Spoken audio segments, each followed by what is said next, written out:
toolbox. And by that, I don't mean my jeans. Okay, we are going live. We are up. We are live now with the what is this? Today is July 21st, Swiss Gold Global Training Review. No, I think that call went great this morning, dude. It just, I mean, the whole thing flowed. You had a really good sequence to it.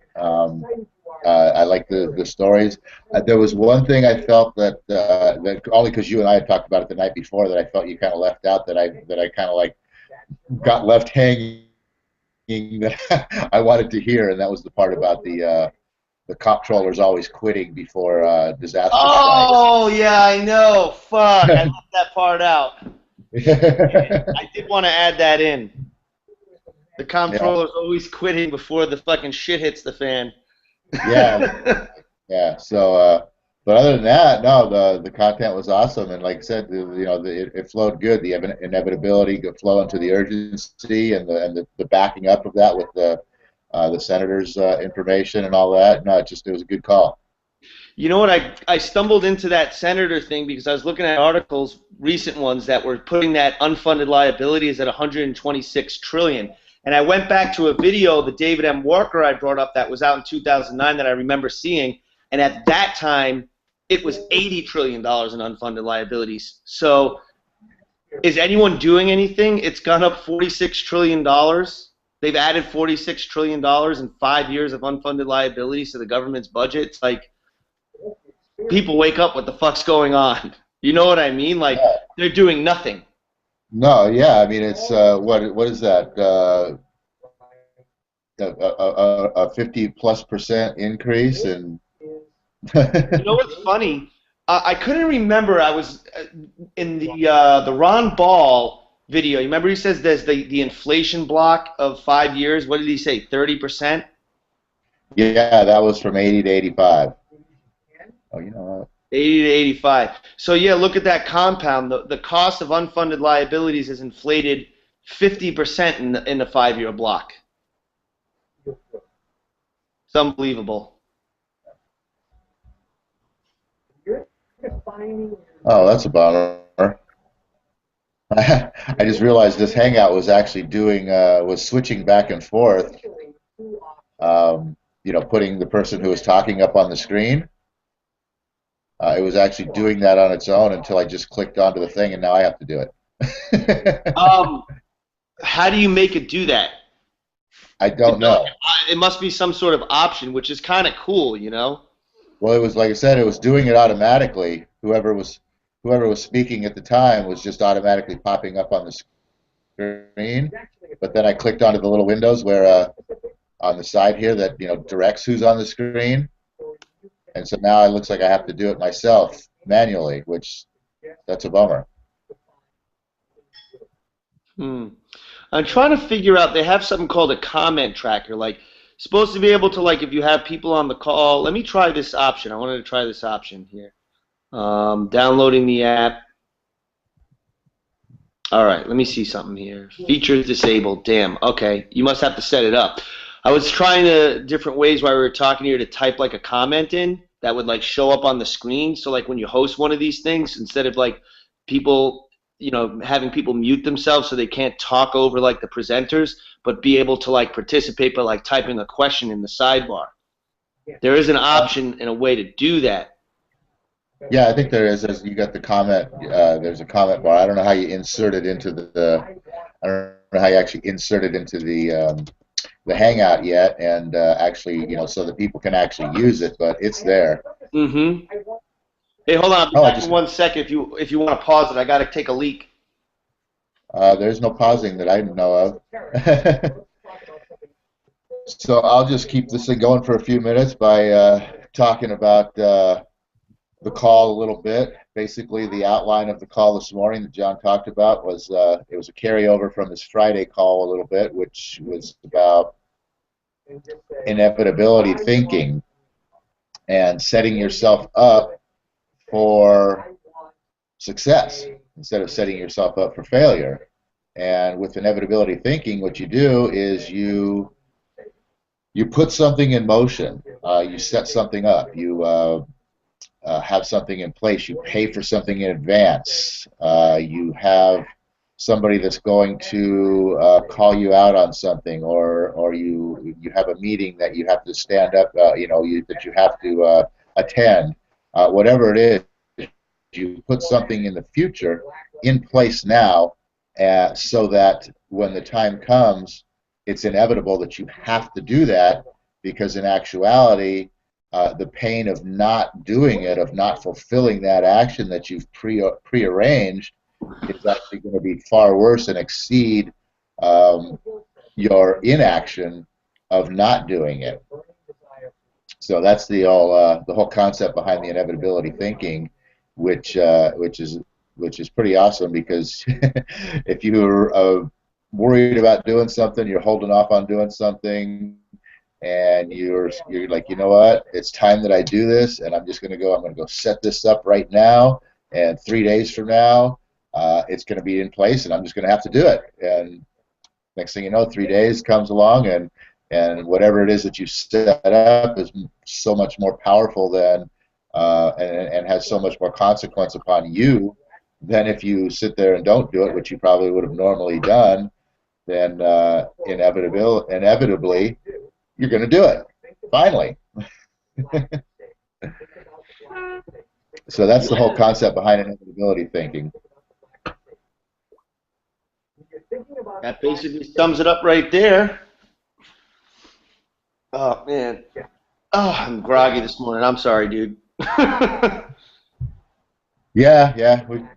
I don't know what was in the air last night, but I guess I had the stay up late thing as well too. Like I said, I slept through the call this morning and had to listen to it on the replay, but it went well. I liked it. Yeah, the comptroller thing, that was something that I was like, oh, here it comes. And then you skipped over. Like, I was like, did he? I know.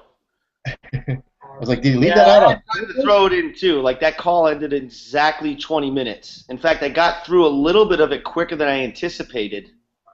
I actually thought the call was going to be 22 minutes, but it was exactly 20 minutes. It seemed like you were actually, at one point in time, like you were actually like, oh, I feel like I'm a little bit ahead of schedule here. Did I miss something? There was like one little stutter or something that, to me, had that air of, I got to fill some time. Yeah, exactly. I slowed down yeah, exactly. The comptroller thing, though, I really wish I drove that point home, because I think that was kind of a cool piece to the story of the comptroller, though. Yeah, I agree. But but I think I like doing this call thing, and I want to, like I said the other night, I want to bring it up to Jeff that we at the very least carry this through 7 days a week and rotate Saturday and Sunday amongst us. Yeah, no, I like doing it. I'd like to stick to it and do one a week, or at least every other week or something. And maybe even convert it to a Google Hangout. Maybe do like 3-4 nights a week a Google Hangout. Well, like I said, I think once Jeff sees all this, I wouldn't be surprised if he goes directly to getting this set up. Mm-hmm. Is he? I was just going to say, he's got 100 training phone calls, recorded now. Very well. He could probably sit there and say, okay, well, I'm going to do like 10, 15 more of these and kind of round it out into sort of a program, sort of sum it all up, and then start over with these. Mm-hmm. Do you know, is there a Tuesday morning meeting tomorrow with him? I believe so. Yeah, I believe that as soon as he gets back, he'll be there on Tuesday. Yeah, I'm curious, because I know he said something about he's going to listen to all the replays to see how we all did, and I'm just curious to get his feedback on how he thought it went while he was away. I listened to your phone call, my own, of course, and AJ's, and I thought AJ did really well, actually. I haven't listened to, I think Glenn did one, Linda. Who else did a phone call? It was, what the heck's his name? Richard. It wasn't Richard. No, it wasn't Richard. It was Dan Mercer. Oh, Dan. Okay, yeah. Oh, I remember the Bill one. I heard the Bill. I heard yours. I heard AJ's. Then there's Glenn, Linda, and Dan. Yeah, I haven't heard Linda's and Dan's yet, or Glenn's. Yeah, Dan talked about he kind of talked about Jeff and his meeting with Jeff and his association and relationship with Jeff over the time. That was kind of the basis of his call, and Linda's was basically uh,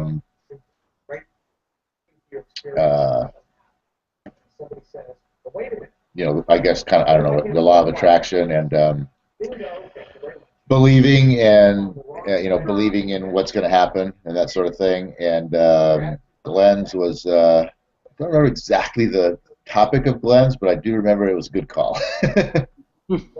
Yeah, no, I'm gonna have to listen back to those three. And no, I just like the idea of having the guests, changing up the order and having a different, maybe even if Jeff did 3 of the calls a week and had 2 other people fill in so that there's a rotation, because just getting different perspectives from people and people's different take on the warrior concept, I think's kind of cool. Yeah, one thing I kind of like is the fact that yeah, exactly. You get a different point of view.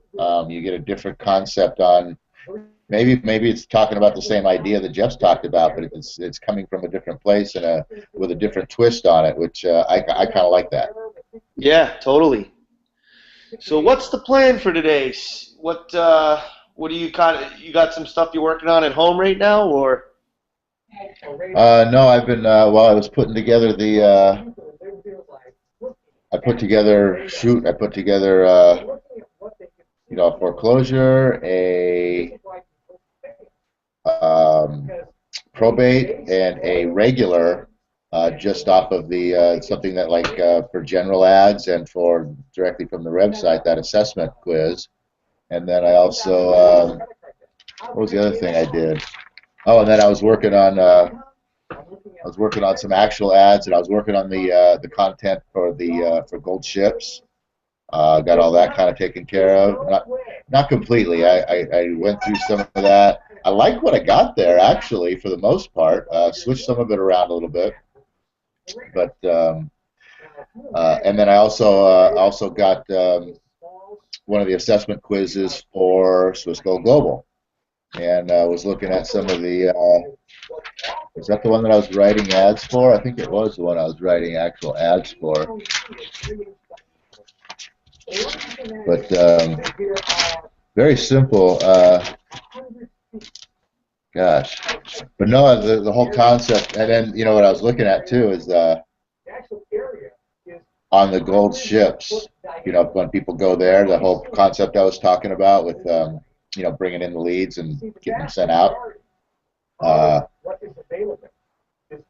was looking at the whole layout with the text message and all that, and how the whole thing works, and it's like, okay, so you text whatever number to this. From the text, obviously they get a text back, hey, what's your name? Hey, what's your email address? As soon as they have the email address through the text, then that information gets forwarded, directly emails them the assessment test, which I think she's got it set up where obviously they do the assessment test online. There's a little sliding scale where you set your response, whether it's 1 to 10, and so with that sliding scale, they set the response from 1 to 10, and then it tallies up their score, and it automatically sends them a response back. So that's kind of cool the way she's got it set up. So looking at having the text piece and that piece, we could really create a really good marketing campaign with that. Just those 2 pieces of the puzzle, being able to put out advertisements, in different locations all over the place, with just hey, text the word blah blah blah to this number, and then that happens, and you get that, and then all of a sudden they get the test online. They take the little test, and then it comes back to them, and from there it basically says. the response is always like, oh, hey, congratulations, you scored really good on, whatever area they kind of scored good on, hopefully on commitment, Hmm. because, we want them committed to calling us, So that whole thing's kind of cool. Yeah, you scored really high in the commitment area. I can see through your answers that we have a few more questions that we're going to have to address. So look forward to my next email, and let's set up an appointment to make a phone, to get connected, or something along that line. You know what I mean? And so just boom, boom, boom. I mean, if they're at their computer when they did that, say they found the advertisement online, and they pick up their phone and they text, and boom, boom, boom, that comes in, and all of a sudden the assessment's there, and they sit there and they go ahead and they do that, and then they get the response, and then they're like, wow, and then I mean, like within minutes, basically, you could have them set up for a phone call. Yeah, no, that's pretty awesome. And then, I mean, so you had the VA kind of start putting some ads out that would be able to respond with text. we could definitely do that. I mean, all the ads that are going out right now. Basically, I mean, if we had that text thing set, once we set up that text thing, pretty much every ad we put out is going to be text. We'll give them the option, of course. You can you could call directly. You could text. Well, I don't know if you call directly, but what would be the other thing? I don't know. Like on the Gold Chip site, I was thinking about um, originally, that report I was talking about, that generating that report with all the information, and so you would their whole thing would be to click on the button to uh, click on the button to receive the free report, and but as I was reading through that, I was like, it'd be really cool if they could just right here go directly from the text and get this assessment, or do I want to replace the report with the assessment? So Mm. there's a couple of Fill logistics out we have this to. assessment to get the free report. Like, like, because some people might maybe not do it, but then if you offer a free prize to somebody for doing it, like to get the free, like talk about the free report, but say something like, get the free report, fill out this short assessment. That's kind of interesting. Yeah. Yeah. Click here to take the assessment, and then once you've got a better concept of where you're at within the free, I don't know, something. Yeah. But yeah, I Yeah. see what you're saying. Actually, I mean, there's really no reason why they couldn't get both. You know what I mean? Click here to get your free report and take the assessment test. Yeah, no, exactly. The only reason I was thinking maybe someone reads the free report, they're lazy. Well, if they're too lazy to fill out the assessment, maybe they're not the right person anyways. That's pretty much what it comes down to. Exactly. If they don't do they're not going to do the assessment, then their commitment level is at zero, and they're at the list. They're not even on the list to talk to. Exactly. And then the funny thing is, like you said, the free report. I actually, that is going to be a pretty. Not a lot of people are going to. It should be, I believe, intriguing enough that if they really do have an interest in this stuff, that they would follow through to the end, just because of.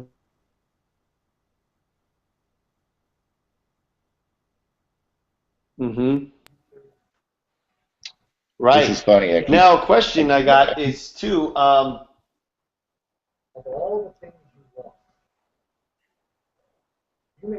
Does it keep kind of freezing a little bit? No, it keeps popping back and forth for some reason. I don't know if it's picking up. Oh, you know what? I've got this. Maybe it's picking up the sound off of this. I have the CD playing. Oh, yeah, I was The hearing like a radio or background. Is that Trudeau? yeah, I think I was. I think I might have been. It kept switching back and forth, and it might have been picking something up off of that. Let's see if it stays a little more steady now. But yeah, what did you say about? What was your question? Oh, Too bad we couldn't rewind. I would remember. What we were talking about the oh yeah, the report. Now the report, that's something that we're gonna put together. Like we're gonna write the report. That's the free report, or is it like something that you pulled from some or thought of pulling from somewhere, or we Well, write like the I said, it's report? something. Well, no, it's something that, like I said, I'd like to just put the outline of what we of the information that we want in the report because I really don't feel like doing a whole mountain of research on all this stuff.